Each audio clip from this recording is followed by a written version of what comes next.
Hi, I'm Mary Greendale, and welcome to Just Thinking. It's election time. It's time for a state representative election in November, and today I am going to be interviewing Loring Barnes from Millis, and she is a candidate, and she is from the Republican ticket.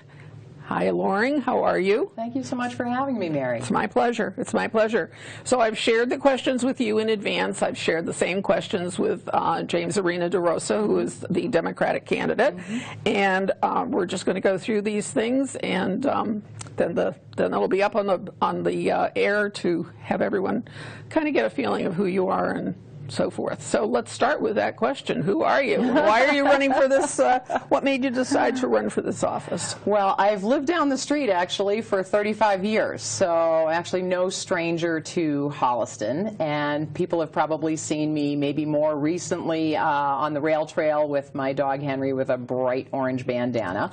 But I've long been somebody who's been in the community and shopped locally at all the different bakeries and John's Shoe Repair. I'm a #2 sandwich girl at Outpost Farm. And I come from a family of veterans. I'm a UMass Amherst grad. And when I moved to Millis in 1987, I immediately immersed myself in the community. I would have done so in Holliston if my zip code had been a Holliston zip code. And getting involved in my community is something that I would really recommend to anybody. I don't think anybody should be a tourist in their own town. So I immersed myself in the community and contributed to a lot of local causes and community groups and volunteered. I got more serious, though, when I thought that my skill set was something that would really help my town, and that is that my career is in public relations. I help organizations to have better communication with the people that they intend to serve. And so I served on our select board, and I did a very deep immersive dive into budget development and the issues that are facing our respective 4 towns, as well as the issues that are coming from the state. And fast forward, here we have a lot going on, and we are the recipient of very high tax bills that are coming from our state legislature. And again, I looked at my skill set. I have done a lot of work inside of and with state government and federal government and really made an impact in both. And I've been nationally recognized for that. And I said, you know what? I can't stand by anymore. I feel that I have something very strong to offer, not the least of which is I am not a career federal government appointee. I am actually somebody who comes from business. So I said, I think we need more business-minded people in our legislature. And you may appreciate this. We are the majority population of both our district and our state, and yet our House of Representatives is only 29% female. And I know from my work and some of the clients that I've had and a book that I helped do the launch of that women bring a very different type of empowered and empathetic leadership style to organizations. And I felt, you know what, it's time for me to stand up, and so here I am. Okay, well, welcome and congratulations for taking that step. It's a big one. It is. So do you consider yourself a progressive, a liberal, moderate, or otherwise? There's so many. Nowadays we have shades of these things, Yeah. but and maybe some sort of opinion on some issue that might give us an example of that. I think I would have to put myself into a blender and hit go. I think this is a little bit of what's I'm learning as I go, right? And I feel it's somewhat disingenuous to kind of shoehorn people with labels, because then they become assigned to what how that person interprets what the label is. And to me, I don't want to be someone that somebody wants me to be. I want to be true to myself. I'm somebody who's really independently minded. I focus very strongly on the challenge at hand. I think that's how most organizations work. And I don't look around the room to see who voted what or who's assigned to what policy or party or who has what ideology sitting at the table. I look at what are the skill sets, what is the energy level, what is the passion, what are the creativity quotients around the table, and let's dive in. And I think a really good example of that is actually something that you drive by all the time if you're out on the highways. I worked in the MBTA for 3.5 years, and I led marketing and communications. And at the time, it was very siloed and had a big spotlight on it, very different than now, because it was during the Central Artery project.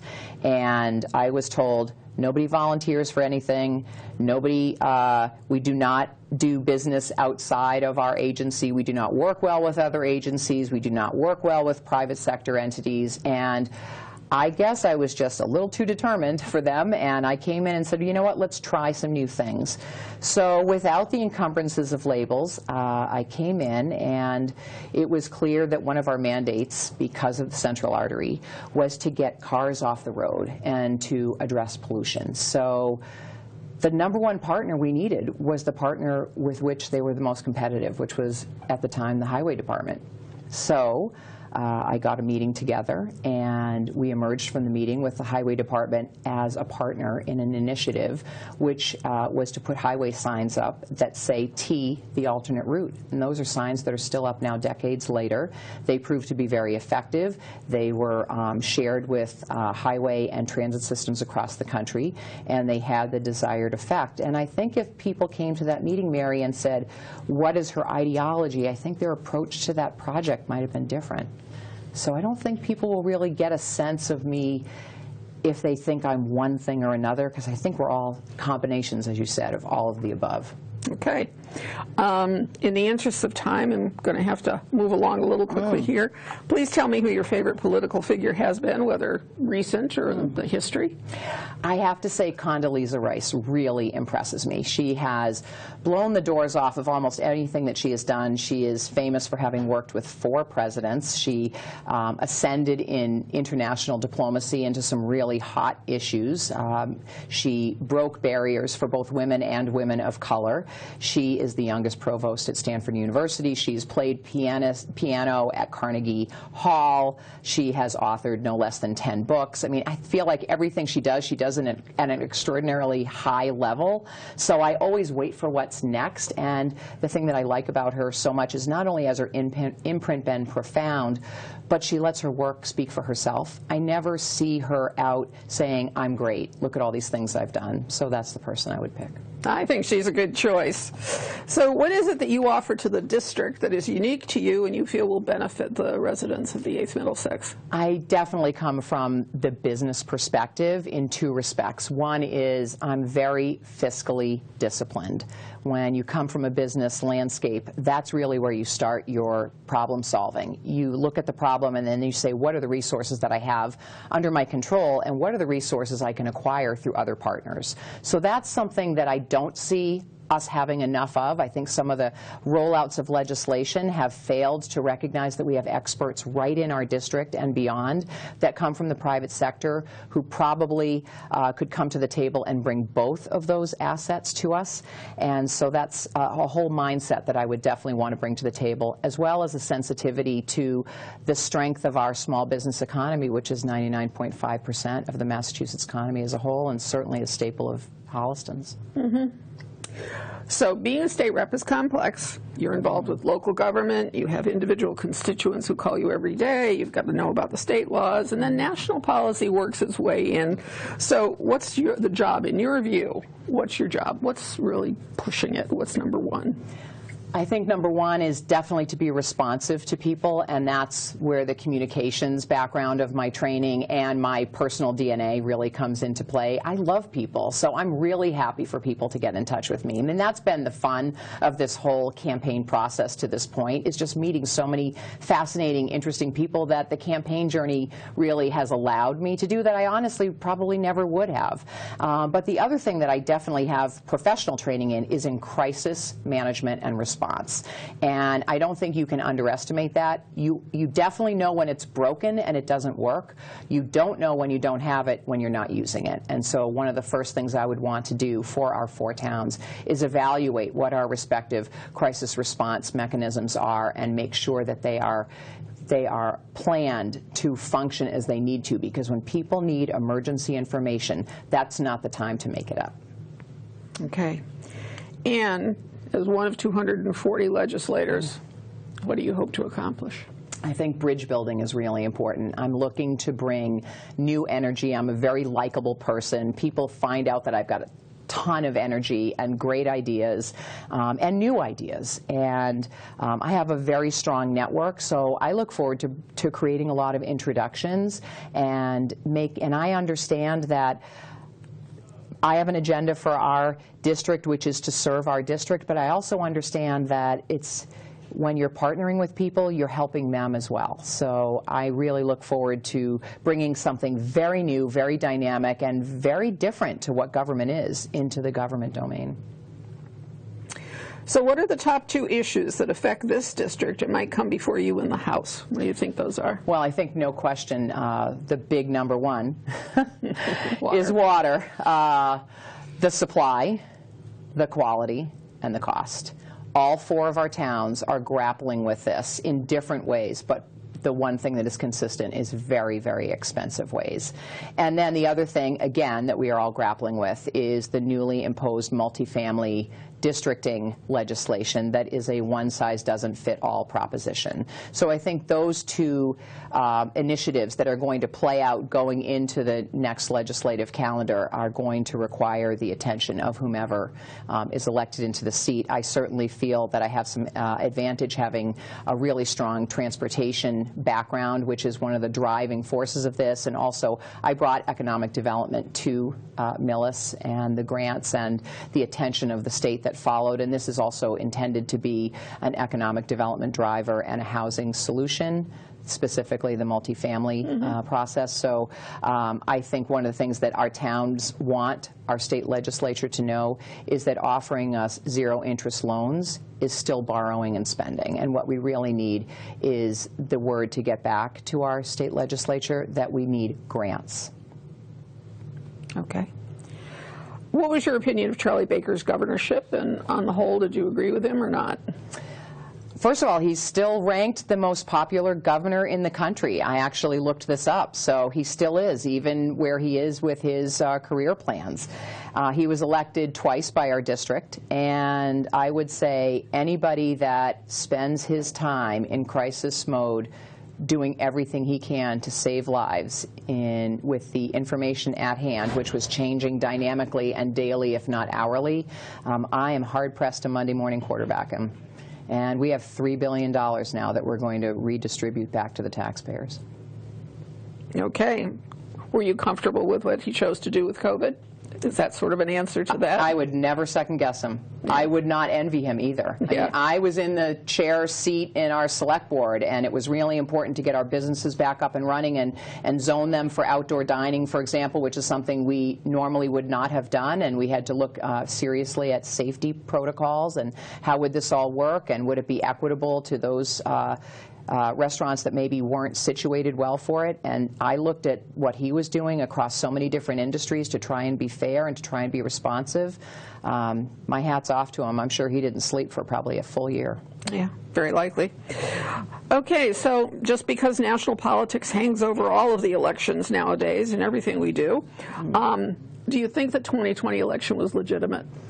I didn't hear otherwise, I mean, other than, you know, rumblings in the news, but in terms of Massachusetts, which is where I live and where I vote, I didn't hear that anything was awry with the Massachusetts elections, and I'm confident that we have, you know, good people in place who are doing their jobs. When I go to vote, I feel really secure in that.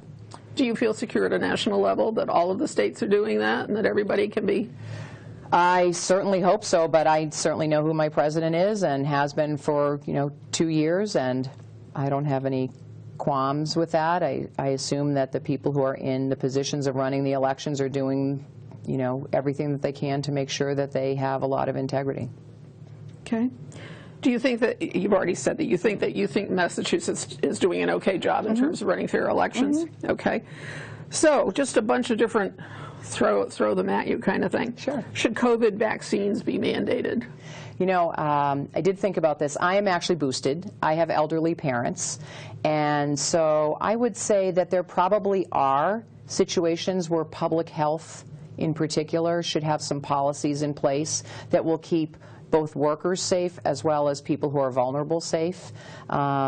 So it's not kind of a yes or no answer. I think it's a situational answer, and I think it's one of those things that policies will probably evolve, over time as time progresses. So that's pretty much my answer. And we all get used to living with this. Yeah. Yeah. So how much should individual parents' positions and views play into the local curriculum, in schools? I've actually spoken with a lot of teachers and parents about this topic, and clearly we're fortunate because all of our towns elect representatives in our respective school committees or school boards, and we have teachers who are trained mostly with master's degrees in educational programs, and to me, I lean into the experts to know what is age appropriate for students. I'm a product of both public school and university education. And at the same time, I was a really active, participative parent. So I think there's a lot of ways for parents to get involved, and I know that schools, certainly at the beginning of the year, they want parents. They invite them for kind of a big rallying, start of the year conversation, and then there's parent-teacher conferences one-on-one, and there's parent-teacher conferences nights. So I think there's a lot of opportunities, if parents want it, to ask questions and to become a partner in their child's success. But I don't think it's the parent's job to be the teacher. It's the parent's job to be the support at home for the student's success. Okay.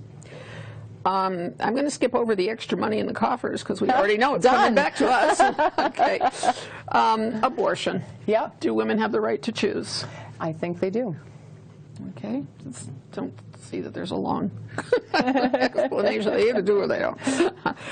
Voter identification. Should people be issued identification for voting purposes? I researched this one a little bit. There are 36 states that have voter identification programs.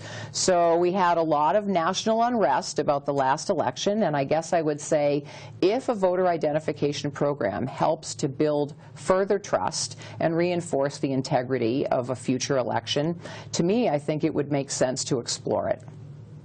Okay. How do you feel about banning books? Is it ever appropriate?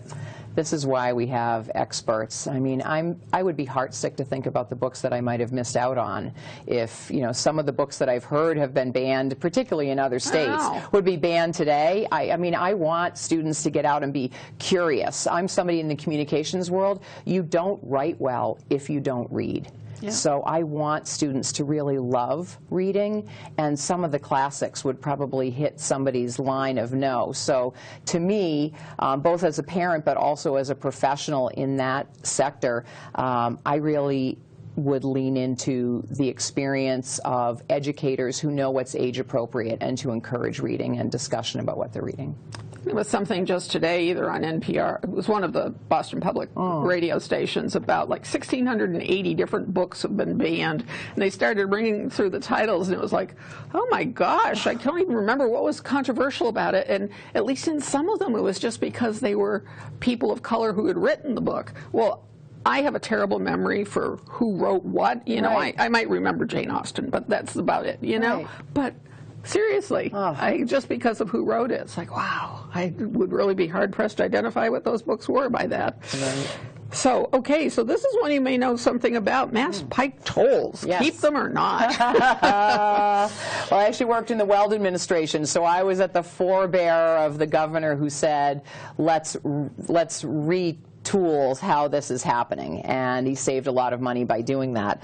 I think everybody knows that this has long been inequitable, and we are in fact we are living in the lane that is paying for everybody. So it seems to me we do need a dedicated revenue source to maintain roads and bridges, and that means bridges that are being rebuilt going over the Cape. That means highways going to and from Rhode Island, Connecticut, and New Hampshire. So it seems to me that the east-west drivers have been paying for those of us who might be traveling north and south. So it would be reasonable to look at the formula and determine if there's a more equitable way to do what it's intended to do, which is to group revenue together, but then to have it frozen in an account exclusively and only for that purpose, which is bridges and roads.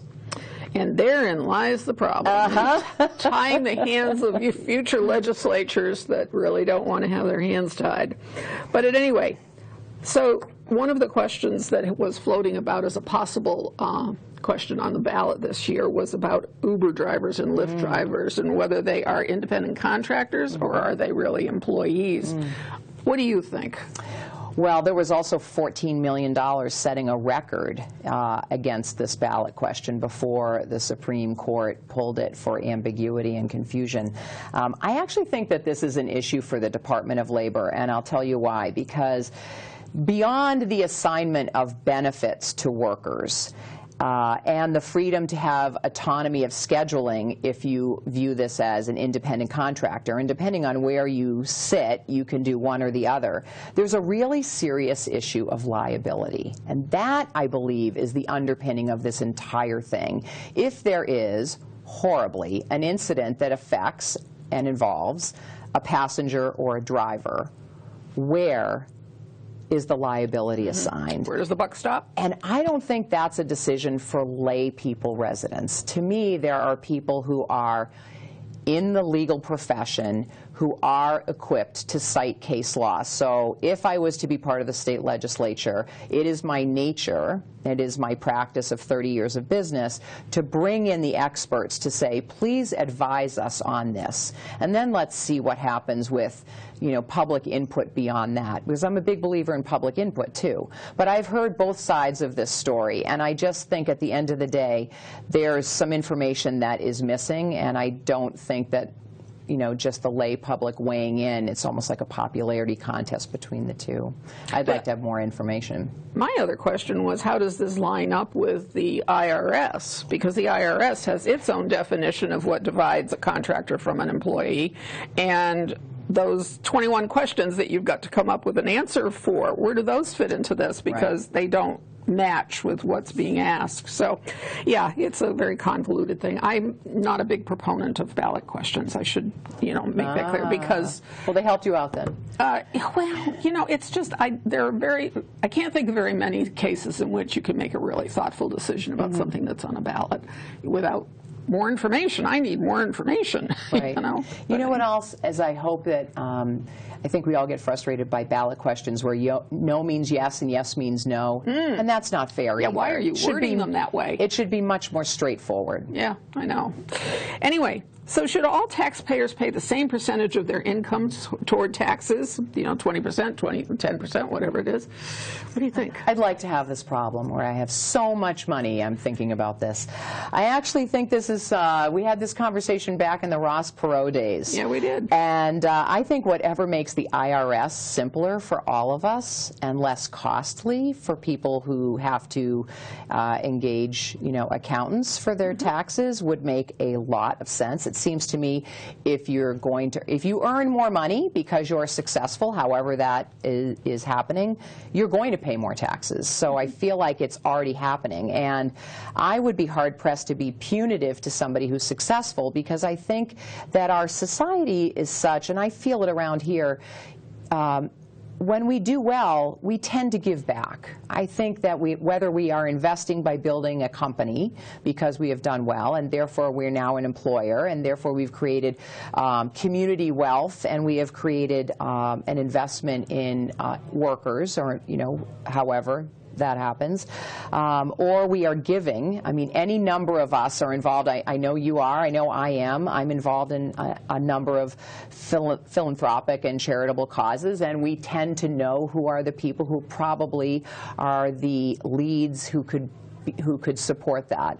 And I wouldn't want to do anything punitive to have them say, well, now my economics have changed because my success is costing me more to be successful in an additional punitive way. So I think, frankly, if we could simplify the IRS, I think it would be great.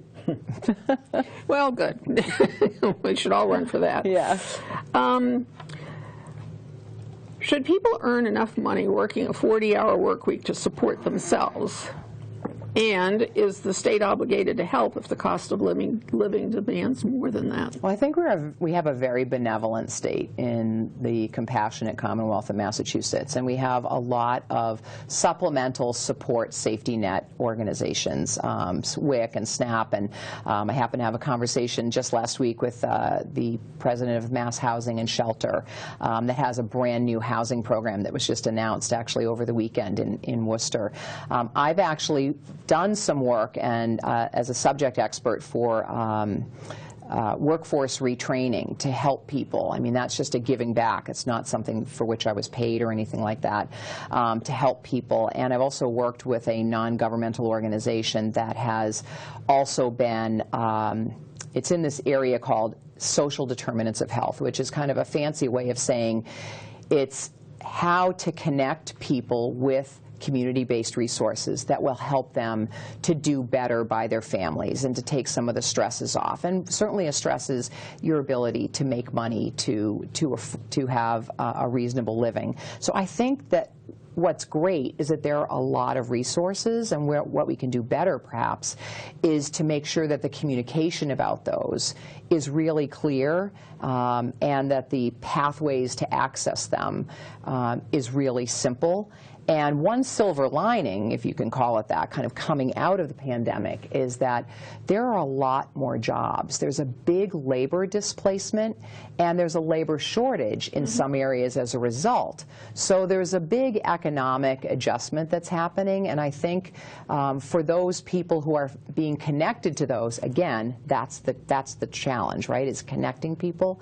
I think there are more opportunities for people to earn more money or to find career pathways or job pathways that might offer them something more for their families. So I think there's a lot of solutions that are out there, and also the state website actually offers a lot of information about that. So I feel really good about what Massachusetts offers. Okay. Identify the most important environmental issue facing the suburbs like this district and what you think state government can or should do to help. I think that really does get back to water. I think water is just something that it shouldn't be. It should be an inalienable right. Clean water. It shouldn't be something where we have to trade the cost of water for the cost of other services. And I think right now when we all go to our town meetings, you know, just last spring our towns collectively spent $243 million, and we're trading. We're trying to decide what are we going to give to our veterans, and how are we going to support our seniors? I'm a senior. How are we going to better support our seniors from a facility standpoint and a services standpoint when those populations are going up, when the state is saying to us, I'm sorry, but first up is you have to build a water treatment plant, or first up you have to remove lead service lines from your roads. And so here you are, and as a taxpayer, it's very frustrating because you feel like you have no control over how you're spending your money, and you can't even look at your town and, you know, raise your eyebrow in frustration because the town is going, gee, we don't have any choice either. So I think what has to happen is more advocacy from us so that our voice is heard back, and I think clearly we need more funding that ultimately comes, I think, from the federal level. And it should have come from the state level, too. Okay. So if this district overwhelmingly supports a ballot question, okay, and it's successful, would you feel obligated to support that position in the legislature process, or how would you approach it? Well, if I'm very effective at communication, which I think I am, and I have been, that wouldn't be a surprise. I would really have my pulse on where my district was going. And as a representative, my job is to represent the people who I serve. So I would be an advocate for the people, and if the people's position was X, then I am going to advocate for X. Okay, well, that's clear. Good. Okay, so now I am going to give you a shot at a 2-minute pitch. Oh boy! You get to look at the screen. And I get to look at the screen. Okay. Yeah, I'm going to finally grab some of this elixir. Yeah. Sitting here, we've had the hot lights, you know. So anyway, well, I thank you so much. Thank you so much for having me, and thank you, Holliston, for bringing me into your living rooms or streaming me onto your laptops. I really appreciate that opportunity. I am here as somebody that is not really out in the governmental world, because I'm only 29% of our state house right now on the House of Representatives as a woman, which I think is really sad considering that we are the majority population. I think that women should be more represented. Clearly, I think business and small business in particular should be better represented. And I also feel that if you look at political lines, as you might, I feel that the messages that I have heard versus what I have said, 75% of us, myself included, I feel disenfranchised from the alternative on the ballot. And from day one, I've said it's about all of us. Whomever is elected to work for us has to work for all of us. And that's really how I view this opportunity. I know that as an effective hiring manager, that what you want to do is you want to bring talent and ideas and knowledge that you don't have into an organization. You don't simply want to bring something or somebody that you kind of already have. And as a woman, I want to say to the class of 2023, if you have not registered to vote, that is really important. So bring your family, go to town hall, register to vote, and make sure that you participate as soon as you can in your new election. I think what I offer is new and different and really needed. The people who you see holding my signs, you know, we're getting a lot of honks and waves, and that's because you recognize them. They're your neighbors, they're your friends, they're your coworkers, they're not people from out of town. I feel like politics, as usual, is broken. I'm exhausted from it. I think a lot of us are exhausted from it, and I want to be something really different, and I know that I am. I feel like I bring a really new energy to this district. I think I bring ideas that we haven't had, and I would roll up my sleeves and work really hard for you. I really would appreciate your consideration if you go to loringbarnes.com or you go to LinkedIn, where I make it even easier because I'm probably the only Loring you'll ever have to look for. And I hope that you will give me your consideration. I'm happy to come to your group, to your home, to your club, to a meeting, and I'm ready to roll. And I thank you so much for this opportunity to have this conversation with you and with you, Mary. Well, thank you very much. I appreciate your upbeat energy, I must say. Thank you. All right, well, good luck to you. Thank you so much. All right, folks, so that's a wrap on this show, and we will be back again. Thanks so much for tuning in. Bye-bye.